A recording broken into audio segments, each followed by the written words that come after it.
a palavra do Altíssimo. Mas receberão poder quando o Espírito Santo descer sobre vós, e serão minhas testemunhas em Jerusalém, em toda a Judéia e Samaria, até os confins da terra.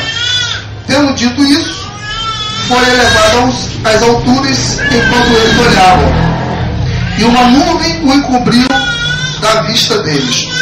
E eles ficaram com os olhos fixos no céu enquanto ele subia.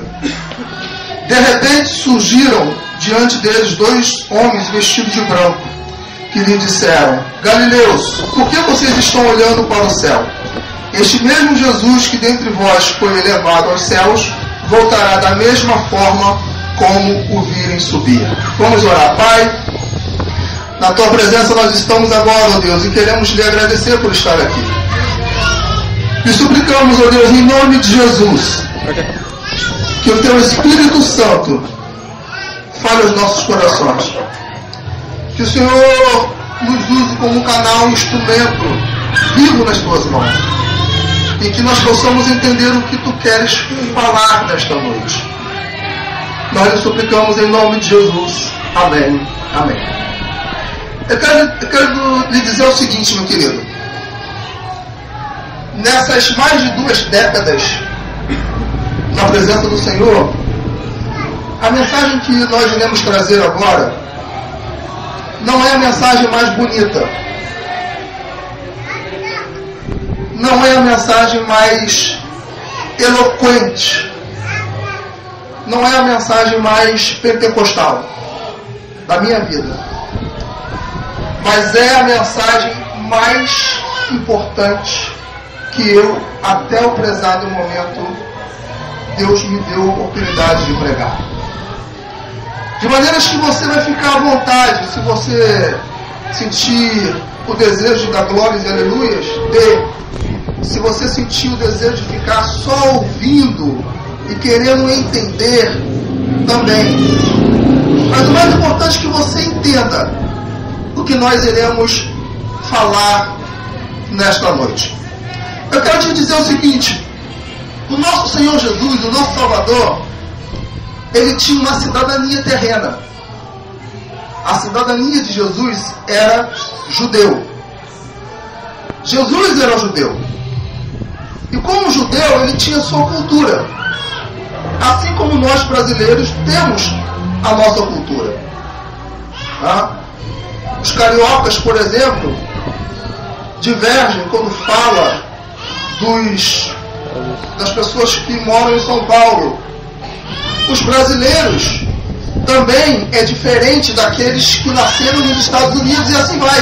Cada um de nós temos a nossa cultura, e Jesus também não era diferente.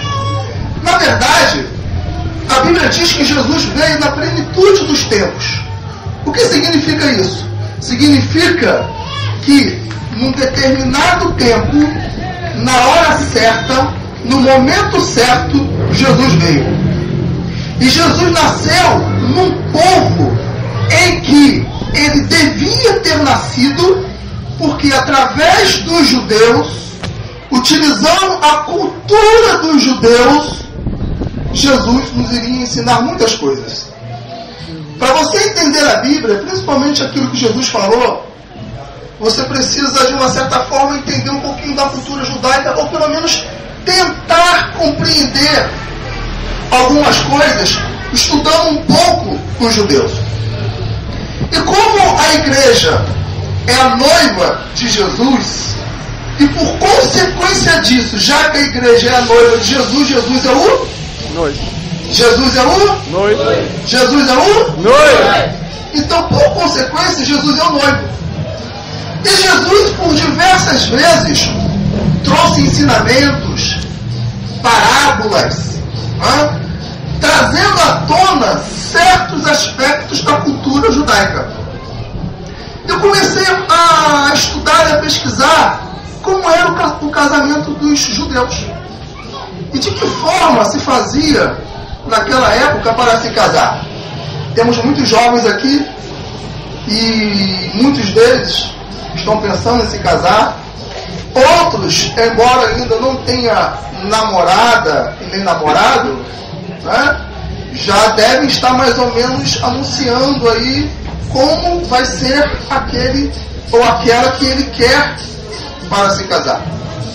E estudando a cultura judaica, nós entendemos, e a história ensina, que naquela época, por incrível que pareça, vocês não vão gostar de ouvir isso, jovens. Por incrível que pareça, não existia namoro.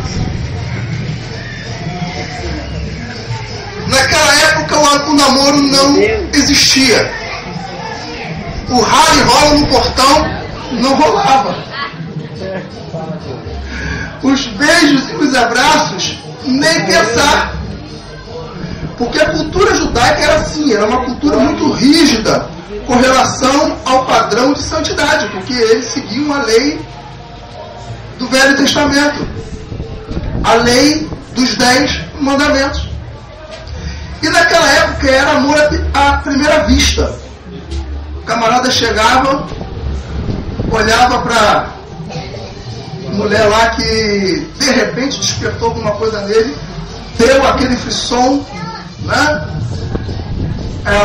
Os pés saíram do chão, os cabelinhos ficaram todos arrepiados, e de repente falou assim: é essa.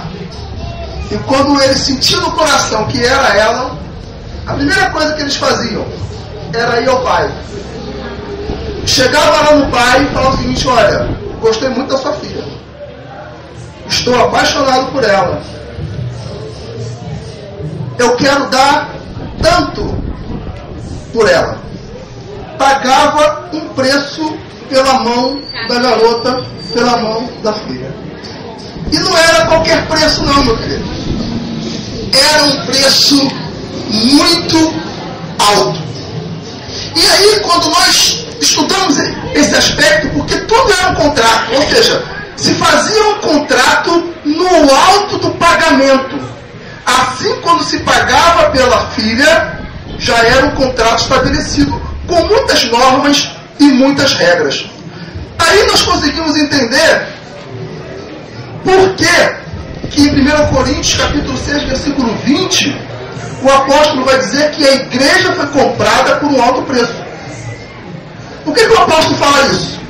Porque, na verdade, né, Jesus usava, e os apóstolos usavam, a cultura do casamento da época para fazer com que nós entendamos como era e como é o casamento de Jesus com a igreja. Então o apóstolo fala: olha, vocês foram comprados com um alto preço, da mesma forma como a noiva era. Mas vocês pensavam que assim que compravam e que assim que se estabelecia o contrato, automaticamente os dois já iam para as núpcias? Não. A cultura dizia que tinha que se esperar pelo menos um ano para que isso acontecesse. Em outras palavras, o noivo chegava para a noiva e falava o seguinte: olha, nós ainda não temos lugar para morar. Eu vou para a casa do meu pai e vou preparar lugar. Aí você consegue entender João, capítulo 14, versículo 2, que diz assim: não se turbe o vosso coração, credes em Deus, crede também em mim. Na casa do meu pai há muitas moradas. Se não fosse assim, eu não vos teria dito: vou preparar um lugar. Mas se eu vou e vos preparar um lugar, virei outra vez e vos levarei para mim mesmo. Então Jesus estava pegando o aspecto do casamento judaico e trazendo para o seu casamento com a igreja. E aí o que acontecia? Lá ia o noivo preparar o lugar. Ficava aproximadamente um ano, enquanto que a noiva ficava aqui esperando o noivo. Não sabia a noiva nem o dia e nem a hora e nem o mês que ia chegar. Só sabia que depois de um ano num determinado horário, num determinado momento, de repente, viria o noivo. É tremendo isso, querido. É muito tremendo. Porque o noivo, quando ia preparar lugar, ele ia lá fazer um lugar que alguns chamam de câmara ou de lugar de núpcias. E aquele lugar que ele iria preparar, depois que ele viesse e buscasse a noiva, quando a noiva e o noivo fossem para lá, eles tinham que ficar 7 dias em festa. A Bíblia fala sobre as bodas do Cordeiro. E há uma profecia em Apocalipse que diz que haverá a grande tribulação. E a grande tribulação, a Bíblia diz que vai durar 7 anos.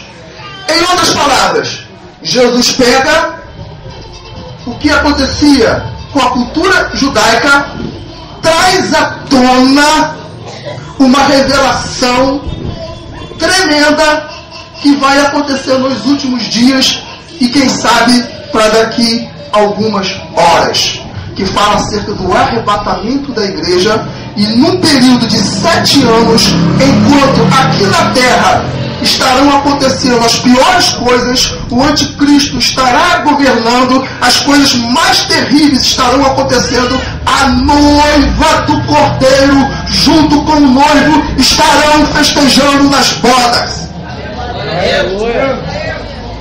E ele traz isso à tona. Agora, o mais interessante disso tudo é que enquanto o noivo estava lá preparando o lugar, se alguém chegasse e perguntasse assim: e aí? Como é que está a construção? E aí? Quando que vai ser o casamento? Diz a cultura judaica, tremendo isso, diz a cultura judaica que ele tinha que falar assim: pergunta o pai, porque eu não sei. Sabe por quê?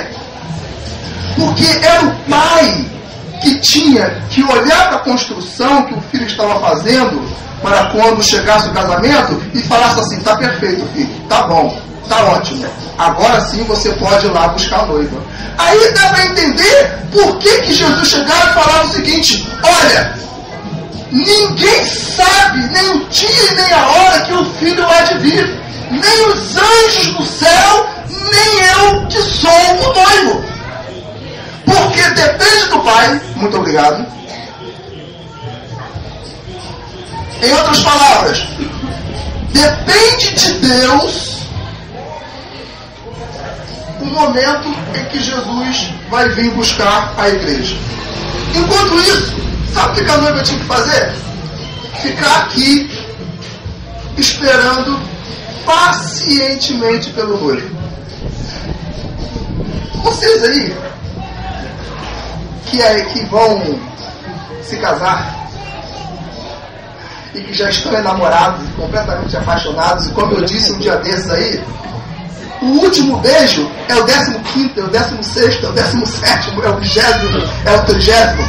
Vocês já imaginaram você olhar para ele assim, apaixonar-se pela primeira vez de cara, e de repente ele fala o seguinte: olha, vou embora e só volto daqui a um ano? Como seria?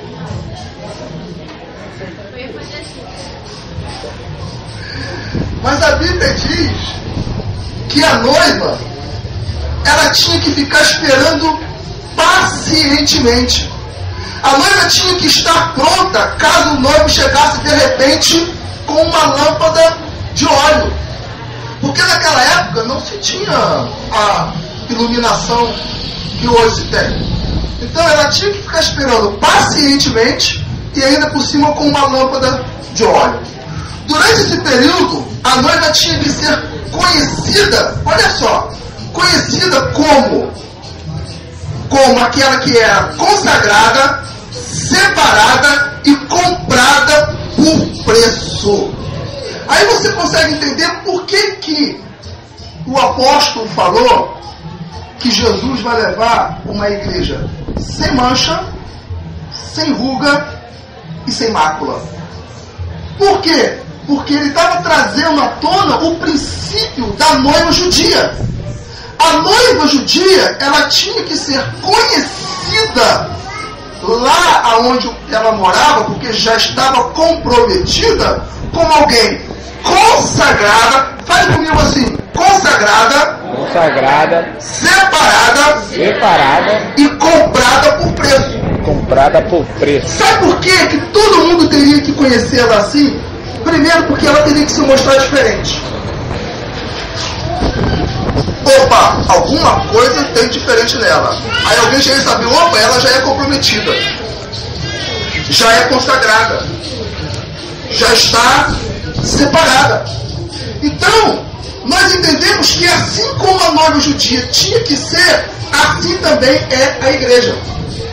A igreja, no mundo aonde ela está, porque ainda não foi arrebatada, ela tem que ser conhecida como alguém completamente diferente. É por isso que você não xinga mais. É por isso que você não bebe mais. Glória a Deus. É por isso que você não fuma mais. Aleluia. É por isso que você não faz sexo antes do casamento. Aleluia. É por isso que, se você é virgem ainda, você preserva a sua virgindade. Porque você foi comprada por um alto preço. E o mundo aí fora precisa saber que você é diferente, que você está comprometida, que tem uma aliança no seu dedo. E aí ela, opa, com esse eu não posso me misturar.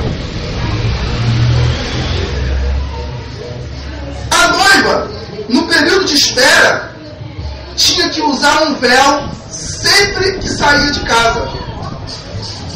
Por quê?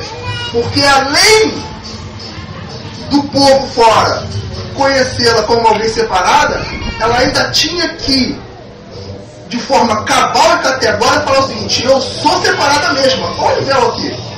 Porque o véu encobria o rosto, e só quem poderia vê-lo era o noivo depois que viesse buscar a noiva.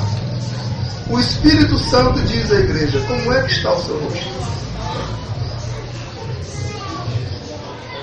Será que você já descobriu-a para uma outra pessoa? E quando eu falo outra pessoa, eu estou falando do mundo, do pecado, de Satanás. É tremendo isso. E aí continua. E aí continua. A noiva, no período de espera, tinha que usar um véu sempre que ia sair de casa. Nós já sabemos disso. Ao chegar perto de um ano, ou seja, quando estivesse próximo de um ano, ao chegar perto de um ano, a noiva tinha que chamar suas irmãs e suas melhores amigas convidados, acender as lâmpadas e ir ao casamento. Ou seja, quando estivesse chegando perto do noivo chegar, ela chamava os convidados.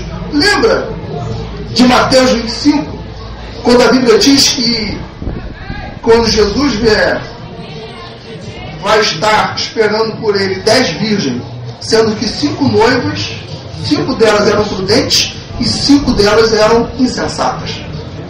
Então, assim como Jesus traz à existência essa parábola acerca das 10 virgens, falando que tinha que ir junto com a noiva ao encontro do noivo, ou seja, ela tinha que estar permanentemente preparada.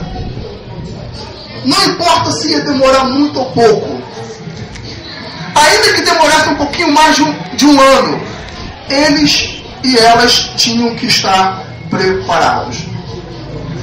E aí, quando isso acontecia, o noivo não podia pegar sua noiva dormindo. Então, um dos jovens ia na frente e dava um grito.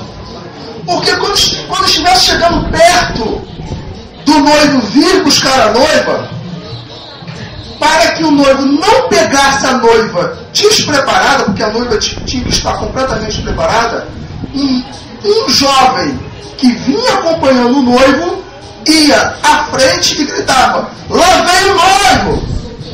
Lá vem o noivo! Lá vem o noivo! O que isso quer dizer, querido? Isso quer dizer que ia chegar um momento na história da igreja, que ia chegar um momento na geração da igreja, que Jesus Cristo ia enviar os seus profetas, ia enviar os seus vasos, ia chegar para a igreja assim: ei, igreja, desperta, lá vem o noivo está vindo, se prepara, ele está chegando!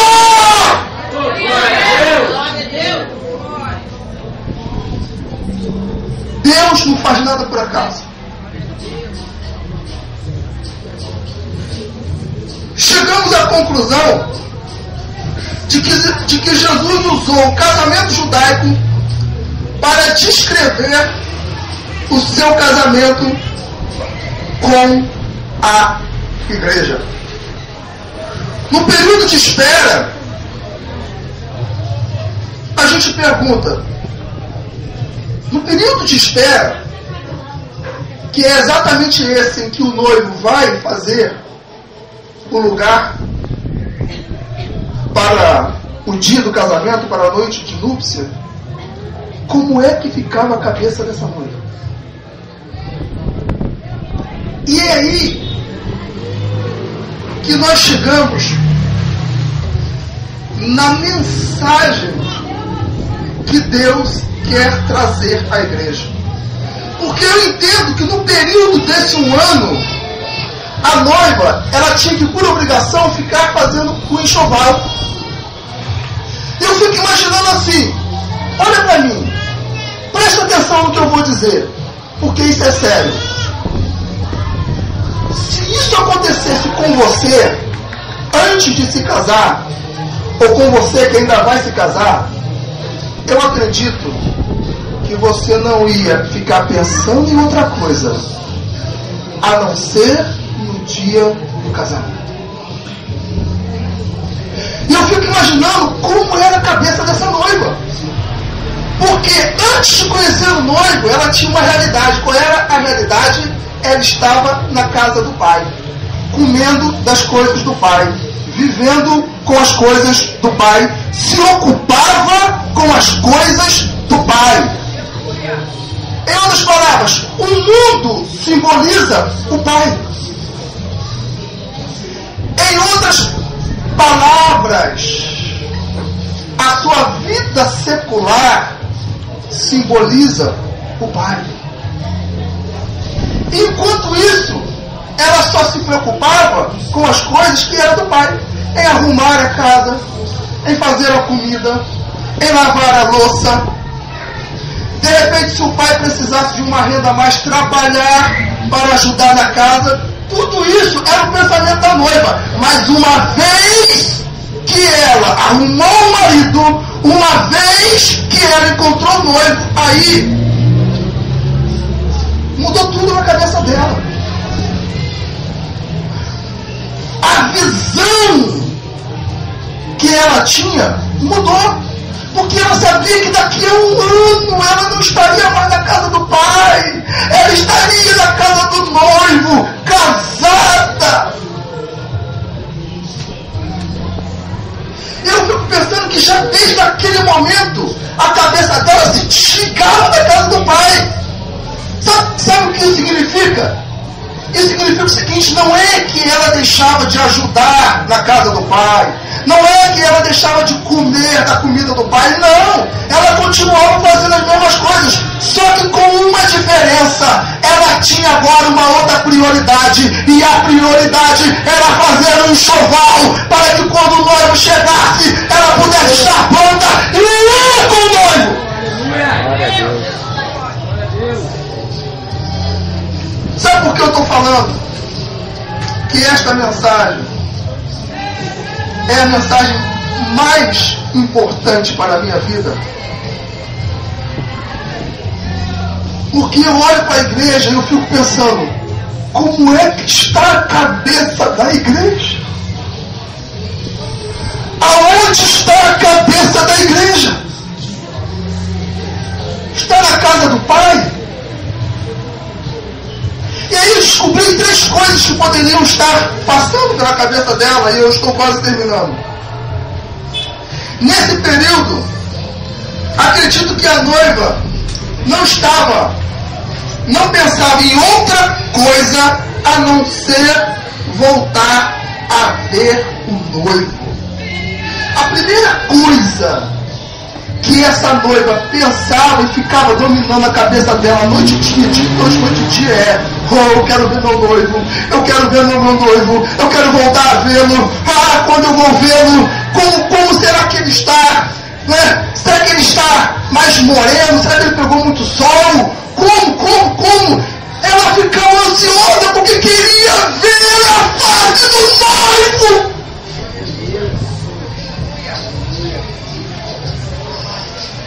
Você não ficaria assim com o marido que agora você está, com a esposa que agora você está, ou com o futuro marido, ou com o futuro esposo? A primeira coisa que você iria pensar o tempo todo nesse quase um ano era: quero ver o noivo. Meu querido, sabe por que a igreja primitiva vendia os seus bens e repartia e dava aos pobres? Não estou falando para ninguém fazer isso aqui. Porque ela não tirava a cabeça, não tirava os olhos do noivo.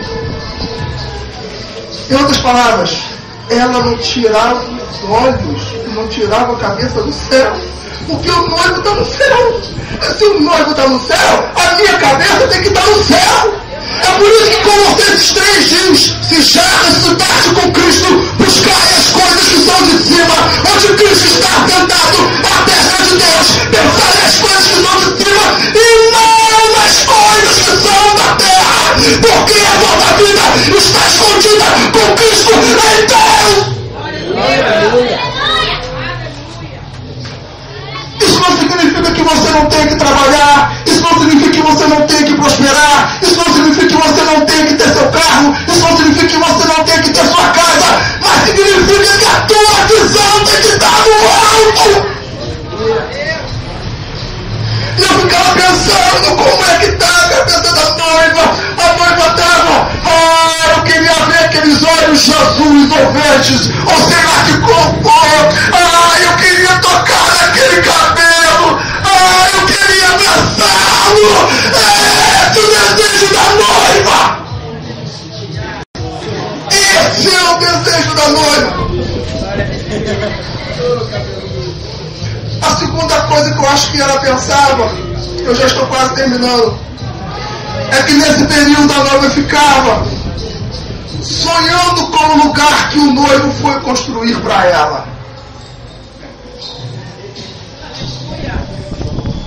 Meu querido, eu penso o seguinte: a casa do Pai poderia ser a casa mais bonita, mais linda, mais confortável, a mansão mais maravilhosa, com as coisas mais tremendas, com o sofá mais aconchegante, com a cama mais confortável, com tudo mais.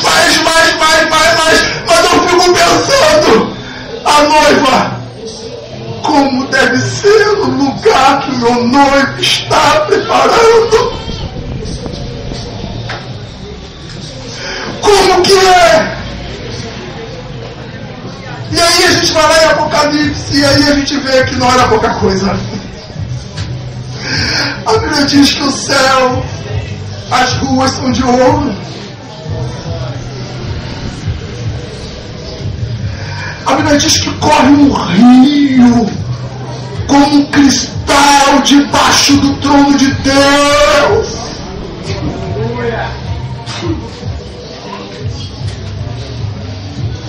Eu fico pensando, a noiva devia ficar pensando o tempo todo como é que deve ser minha casa. Lá deve ter 2 quartos. Gente, por mais... a casa do Pai podia ser uma mansão, mas eu duvido se ela não ficava todo o tempo, a toda hora, a todo instante pensando como é que era. E a mobília, como é que é? Gente, como é que deve ser a mobília? Meu Deus! Não deve ser pouca coisa, porque o noivo quer me dar o melhor. Porque quem se casa, o noivo, sempre vai querer dar o melhor para a noiva. Sempre. Oh, meus queridos, você pode ter tudo do bom e do melhor aqui. Você pode ter saúde, emprego com 10 mil reais, com 20 mil reais, 2 carros na garagem, 3, mas nada se compara com a casa do noivo. Nada se compara com a casa do noivo. Por isso que ele fala: da casa do meu pai há muitas moradas, eu vou preparar lugar, e quando eu for, eu vos preparar lugar, eu virei, te levarei, noiva minha! Noiva minha!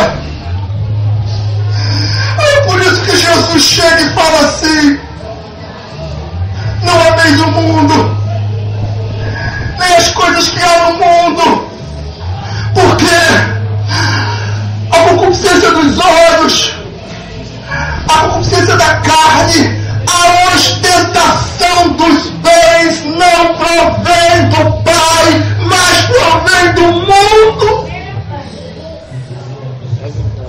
Porque Jesus já sabia que no dia que a igreja tirasse os olhos da casa que ele estava preparando para a casa do Pai terrestre, ela não iria mais desejar voltar a vê-lo como a igreja primitiva desejava. Sabe qual era o cumprimento da igreja primitiva? Maranata. Maranata. Hoje nós falamos graça e paz do Senhor. Não é antibíblico.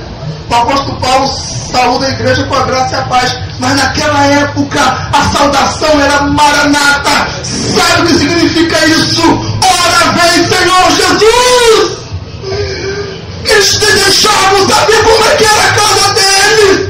Por isso que Jesus fala assim: olha, vós não sois do mundo. Sabe por que ele fala isso? Porque ele queria que você tivesse uma consciência de que você é peregrino aqui, meu querido. Você pode viver 80, 100, 200 anos aqui, mas você é peregrino. Um dia tu vai morrer. Um dia nós iremos morrer. A tua casa boa vai ficar. O teu carro bom vai ficar. Tudo vai ficar. Até a tua roupa vai ficar. Você não vai levar. Só o seu desejo de estar com o noivo. Para terminar, nesse período, a noiva ficava fixa em preparar o seu enxoval. E quando a gente fala de preparar um enxoval, nós estamos falando de vestes santas, de atitudes santas. Isso tudo que você aprendeu, você que veio do Corpo Jump, e muito mais ainda. Porque se você começar a ler a Bíblia e o padrão de santidade que Deus requer de nós é algo tremendo. Mas Deus não nos dá nada que você não consiga fazê-lo. Basta crer e ter o Espírito Santo dentro de você. E a noiva ficava preparando um enxoval. E ficava lá preparando. O que tem num enxoval? Eu te dou oportunidade para falar. O que tem? Pode falar. Quem é o primeiro? Oi? Quem é? Fala alto. Ar-condicionado, geladeira, televisão. Cobertor, panela. O que mais? Ar-condicionado. Isso. O que mais? Tudo isso fazia parte do enxoval da noiva. Só que trazendo para o lado espiritual, isso quer dizer acerca do seu caráter.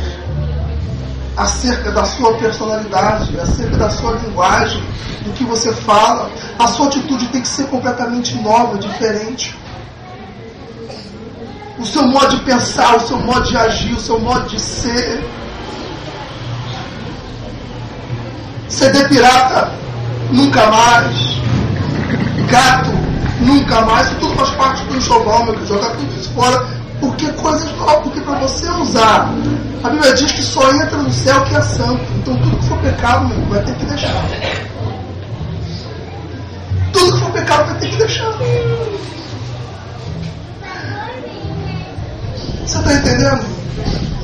E aí, para terminar, eu fico pensando assim.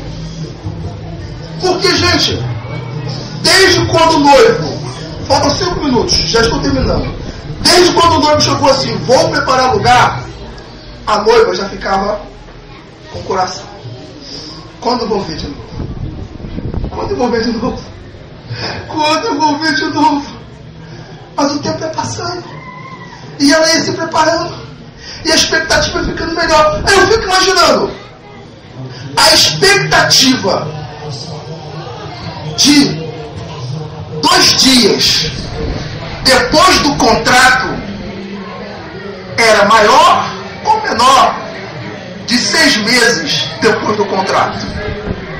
6 meses depois do contrato, a expectativa era maior.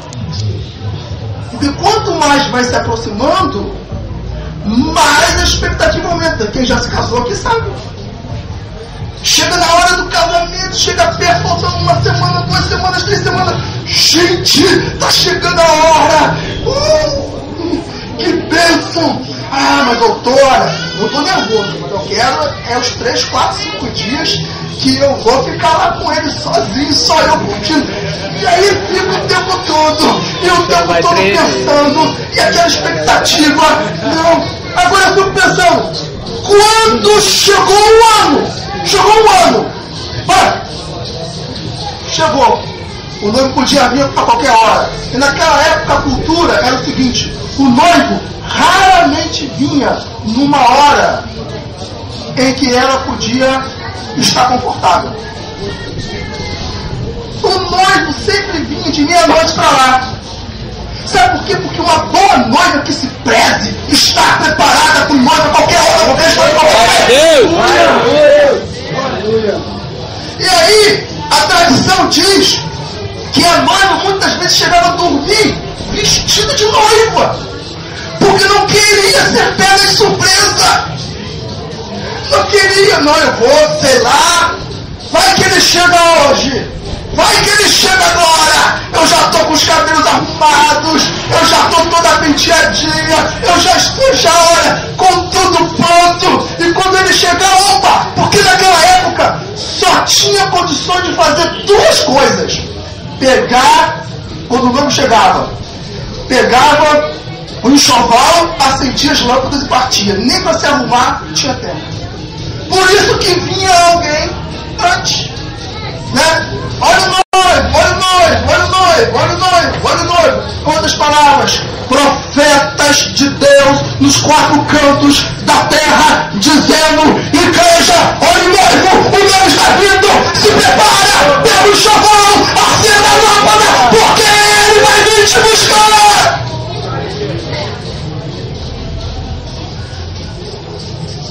Falta 1 minuto para terminar, eu já estou terminando.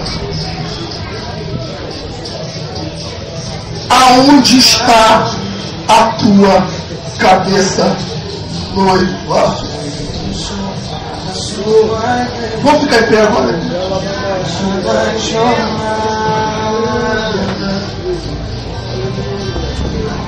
Feche seus olhos.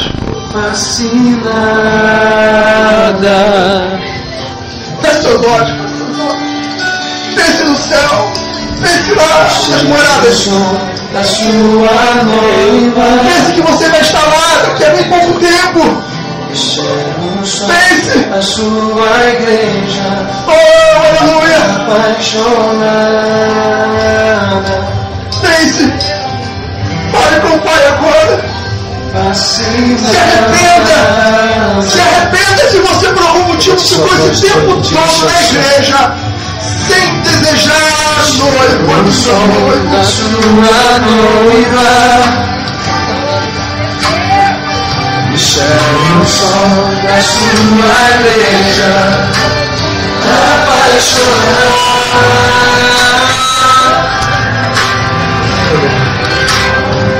Faz-se